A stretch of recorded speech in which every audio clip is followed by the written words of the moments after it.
Olá, turma.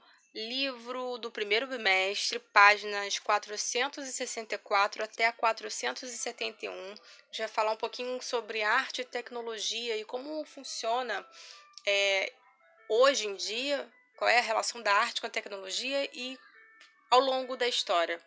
Na história mais recente da humanidade, a arte passou a ser questionada à medida que novas tecnologias foram emergindo. O surgimento da fotografia, por exemplo, foi muito decisivo em relação ao caminho que a arte ela iria tomar. Porque na época do surgimento da fotografia, o invento foi mal compreendido e para alguns pintores parecia que seria o fim de um ciclo.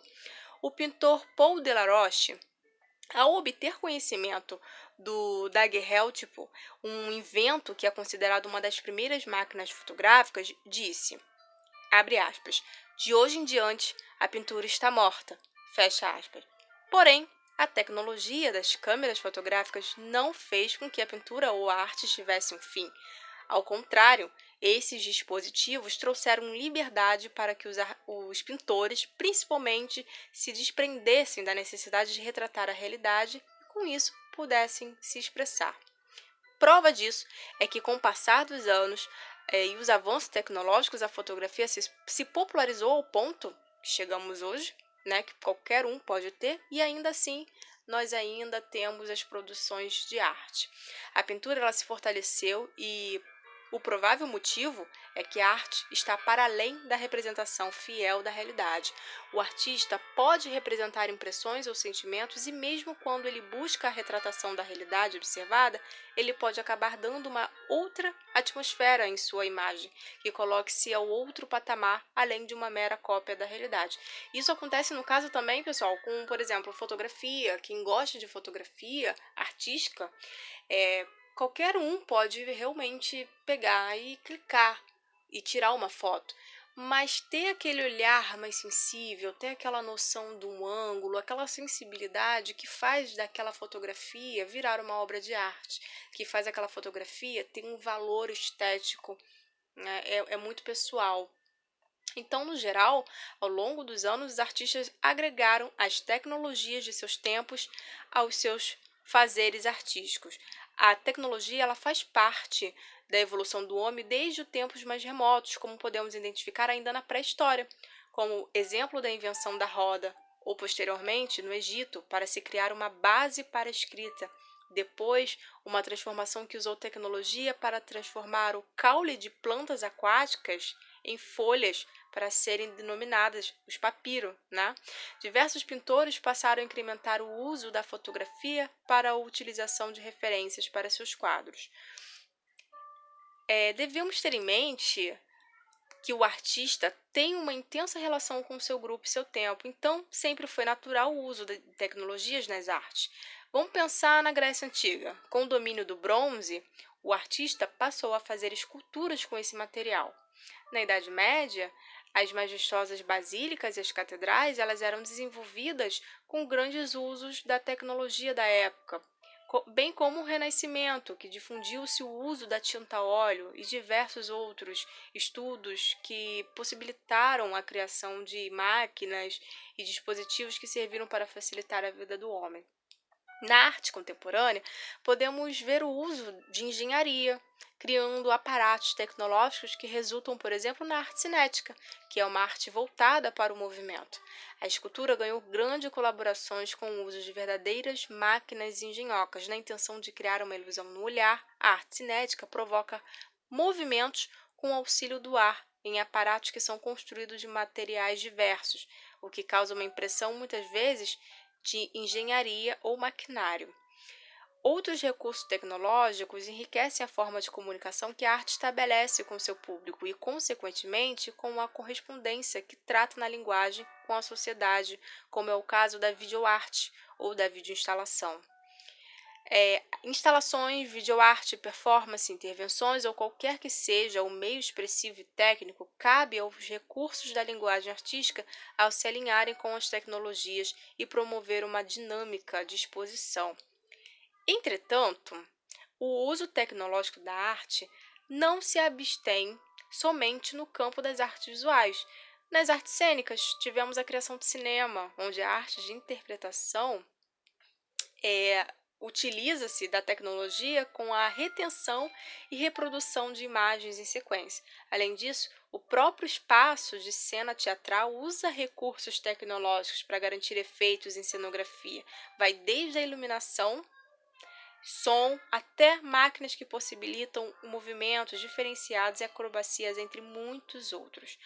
Podemos ir além e alinhar estudos de outras competências, tanto com arte quanto tecnologia.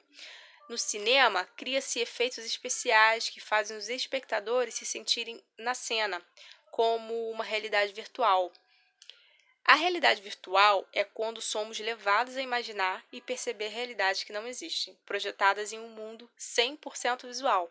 A diferença da realidade visual para a realidade aumentada é que, na realidade aumentada, existe a combinação de elementos tanto da vida real como da virtual.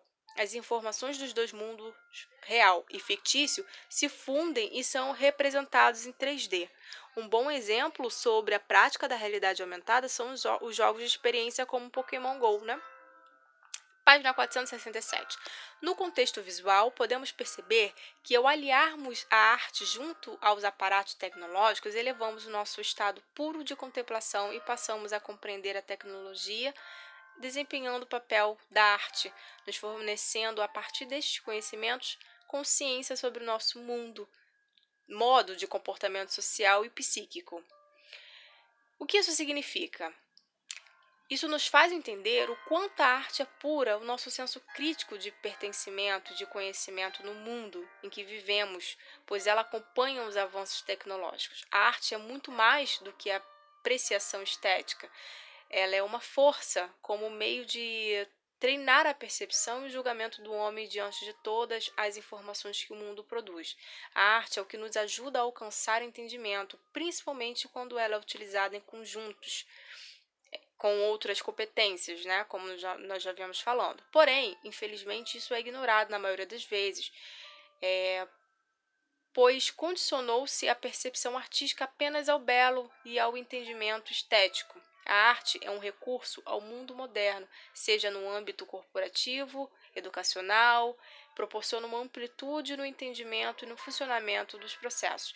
Porque, assim, quando a gente fala de arte, ainda tem essa forma limitada de pensar que se estamos falando só de desenho, só de pintura, mas a gente vê que a arte ela expandiu-se e ela está presente em todas as formas de entretenimento, que a gente pode chamar assim. Vamos colocar o videogame, né? Eu não gosto de pintar, eu não gosto de desenhar, mas eu adoro jogar videogame. É uma forma de arte, né? Quem desenvolveu, existe uma série de composições para se criar os gráficos. Não digo nem dos programas, que o programa é realmente uma coisa à parte, mas os elementos, né, as cores, existe um quê artístico nisso. Moda, fotografia, cinema, teatro, né? Na música, os artistas passaram a gravar suas composições por meio tecnológicos e os instrumentos passaram a ter componentes elétricos, como a guitarra, teclado. Porém, o processo tecnológico esteve presente desde os estudos sobre as notações musicais feitas por Pitágoras até o momento que se passou à produção da música de modo sistematizado. A música, entre as artes, sempre foi uma das mais democráticas, não só no sentido de seu acesso e popularização, quanto no sentido de entendimento. A música ela é universal, independentemente da língua. Ela se faz presente e é apreciada. E com a internet, que promove um acesso de mais de 4 bilhões de pessoas ao redor do mundo, alcançando uma abrangência muito maior, não somente na audição ou apreciação das performances de clipes, né, como também recursos que possibilitam a criação e as produções através dos aplicativos. Os aplicativos, que hoje em dia tem uma série de aplicativos aí que fazem sucesso, né? E aí tem essa junção de música, de design gráfico, e a gente vê que a arte ela está inserida no nosso dia a dia, mesmo quando a gente realmente não se dá conta. Página 468, Com tantas mudanças no mundo da arte, a segunda metade do século XX acomodou outras formas de arte, como a pop art, que utilizava produtos da cultura de massa, e a op art, que utilizava de ilusão de ótica. Vou explicar aqui a parte. O que é a op art e o que é a pop art? Pop art, ela foi um movimento artístico que surgiu em meados dos anos de 1950, com o objetivo de abraçar e descontrair imagens pertencentes à cultura de massa. O que acontece? Foi um período em que o consumismo estava em alta por causa dos avanços tecnológicos, a sociedade estava mudando, né, aquele período pós-guerra, aquele período industrial. Então, as pessoas estavam extremamente consumistas, a publicidade, a mídia, a publicidade estava super em alta. E os artistas, um deles foi o Andy Warhol, que se incomodou um pouco com aquele cenário e as pessoas, para ele, a arte ela estava ficando muito esquecida, porque as pessoas estavam ocupadas demais em querendo ser, querendo ter, querendo muito parecido com o que é hoje, né? Só que na época isso ainda causava muito estranhamento. E aí criou-se uma arte chamada pop art, que ironicamente, alguns artistas, e inicialmente o Andy Warhol, ele pegava imagens de celebridades. A gente tem aí a Marilyn Monroe e Coca-Cola, entre outros símbolos muito famosos, e começou a pintar usando cores extremamente fortes para chamar a atenção. A ideia era criticar a sociedade de consumo. Só que isso teve um efeito completamente contrário. Ao invés da sociedade se sentir criticada, a boa parte, né, alguns núcleos sociais, adoraram a nova estética e passaram até a encomendar obras com essas características dessas cores. Então, artistas que aderiram ao movimento recebiam muitas encomendas de celebridades, marcas famosas pediam publicidade com esse tipo de arte. Então, foi meio irônico, porque a pop art ela foi criticar um sistema e acabou se vendendo para o sistema. Mas é um movimento bem interessante. Então, pop lembram de cultura pop, tá? Popular, cores fortes. Já a op art, ela vem de ilusão de ótica. E o que mais difere a pop art da op art é que a op art ela foi um movimento artístico que, dentro da história da arte, ele foi praticamente o único movimento que não teve a intenção de criticar nada. Não teve a intenção de criticar sistema, sociedade, cultura, nada. Só queria causar ilusão de ótica. O lema dos artistas era menos expressão e mais visualização. A ideia era entreter as pessoas olhando o efeito, a ilusão de como que dá essa sensação de 3D, essa impressão de 3D, sendo uma obra bidimensional. E são obras lindíssimas. E a gente tem aí o Vitor Vasarely, que foi praticamente o precursor, né? E o artista, na verdade, o primeiro mesmo foi o Vasarely.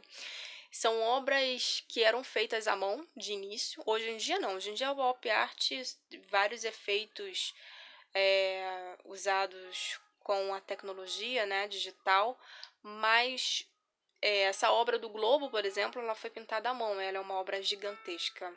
É linda. Parece até que o globo realmente está saindo de dentro da tela. É muito legal. E essa é a grande diferença, tá? Pop art crítica, op art deslumbre, op art ilusão de ótica, não tinha intenção de criticar nada. E para fechar, páginas 469, 470 e 471, vou deixar os exercícios aí para vocês fazerem. Na próxima aula, as atividades serão corrigidas no início do vídeo, tá? Bons estudos, turma!